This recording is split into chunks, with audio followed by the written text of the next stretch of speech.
Assalamualaikum warahmatullahi wabarakatuh. Kembali lagi bersama saya di channel Petani HP. Jadi kali ini saya membahas bagaimana cara menjadi teknisi handphone. Untuk menjadi teknisi handphone sebetulnya mudah ya. Jadi sedulur-sedulur semua itu bisa dengan berbagai cara. Yang pertama ikut orang dulu. Jadi kalau mau jadi teknisi handphone, yang pertama ikut orang dulu.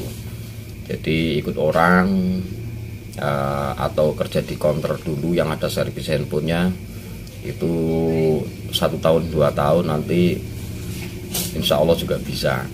Yang kedua melalui sistem kursus ya, banyak sekarang juga pelatihan itu bisa, karena pelatihan sekarang juga bonusnya biasanya juga pelatihan online atau disertai grup WA, grup Telegram, grup Facebook. Di situ juga membahas handphone. Jadi dengan kita belajar ataupun kursus, nanti kita juga bisa belajar untuk selanjutnya ya. Jadi biasanya dari tempat kita kursus itu biasanya kita dikasih fasilitas grup, yaitu pembahasan tentang kerusakan handphone.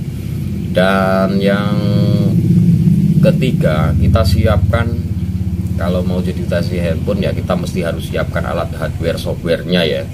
Jadi komputer mesti harus punya, dan perangkat-perangkat tool, dongle dan lain sebagainya juga mesti harus punya. Dan kalau memang mau mengerjakan hardware saja, yang perlu dimiliki oleh teknisi handphone pemula itu yang pertama ya harus punya solder, harus punya multitester, blower itu minimal ya, obeng set itu harus punya. Kalau untuk software mungkin karena untuk teknisi pemula itu biasanya di software, karena modal di software itu gede, jadi mungkin lebih baik lebih cari partner aja dulu ya. Jadi untuk pemula lebih baik di hardware dulu, modalnya juga relatif murah lah, beli solder. Mungkin kalau sekarang ini banyak lah udah murah ya, beli solder, beli timah, beli multitester, blower. Ini kisarannya kalau untuk teknisi pemula mungkin beli di alat sekitar 5 jutaan, itu barangnya udah bagus. Beli blower juga yang bagus kalau bisa, karena kalau sekarang ini banyak ya dijual blower-blower yang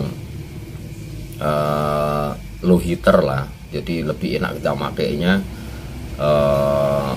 anti kembung, dan untuk ngangkat itu juga udah bagus. Nah itu dia ya. Jadi yang terus untuk yang keempat, niat kuat. Mau jadi teknisi handphone tentu punya harus niat kuat, dan tentunya kemampuan juga lah. Kemampuan dalam artian udah niat, punya kemampuan, punya keinginan, ingin tahu, tidak malu bertanya. Yang selanjutnya juga ya harus bisa pinter-pinter memanage lah, karena menghadapi orang, kita di jasa ini kan menghadapi orang banyak. Jadi namanya jasa itu pasti ada yang dipuaskan, ada juga mungkin yang dikecewakan. Jadi pinter-pinter di situ menghadapi orang juga ya. Dan tentunya ya walaupun belum bisa yang terbaik, memberikan yang terbaik. Pada akhirnya nanti juga rezeki ngalir sendiri ya.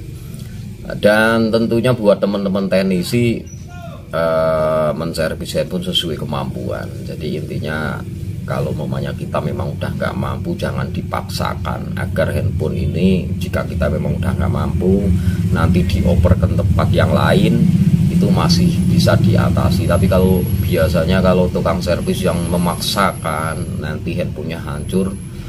Yang seharusnya itu handphone bisa ditolong oleh teknisi yang lain, ternyata karena udah paksa ini itu dikerjakan dengan konsep mudah-mudahan untung atau utak-atik gatuk, itu ya terlalu ini ya, terlalu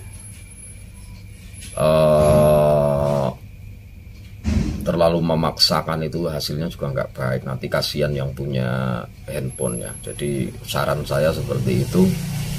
Dan untuk selanjutnya buat yang pingin menjadi teknisi handphone ya, namanya juga handphone ya, kalau di LCD juga udah mahal sekarang ini, harganya juga selangit.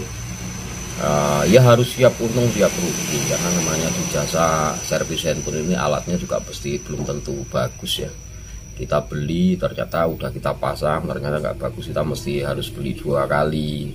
Kalau di IC mungkin kita beli 10 yang jadi 5 atau 7 yang lainnya zong, itu udah menjadi resiko ya. Jadi jangan kaget kalau nanti menghadapi hal-hal yang seperti itu, belum lagi kecelakaan kerja, servis apa rusaknya apa, ganti mic, LCD patut buka casing pecah dan lain sebagainya, itu menjadi salah satu makanan rutin teknisi handphone. Sehati-hati apapun, kalau memang waktunya apes tetap apes. Dan tentunya semangatlah untuk teknisi handphone ya. Sekarang juga udah banyak, mau jadi teknisi handphone itu nggak susah. Sekarang banyak yang jual skematik juga ya, kita bisa tahunan bayar skematik, hardware solusi, grup-grup teknisi itu banyak, teman-teman kita membantu di luar sana. Jadi tinggal kitanya seperti apa ya. Jadi intinya tetap berusaha. Jika memang sudah tidak mampu ya angkat tangan saja, kasihkan rakit handphonenya, kasihkan ke yang punya, biar dia atau kita rekomendasikan ke tempat servis yang lebih handal daripada kita. Intinya seperti itu, jangan pernah memaksakan servisan, karena kalau memang di luar kemampuan itu ya memang tidak mampu. Jadi pada di beban, nahan-nahan, itu ujung-ujungnya pasti tidak enak. Jadi itu aja ya dari saya, mudah-mudahan ada manfaatnya. Terima kasih sudah menonton, jangan lupa untuk di subscribe dan selalu memberikan informasi yang bermanfaat. Terima kasih. Wassalamualaikum warahmatullahi wabarakatuh.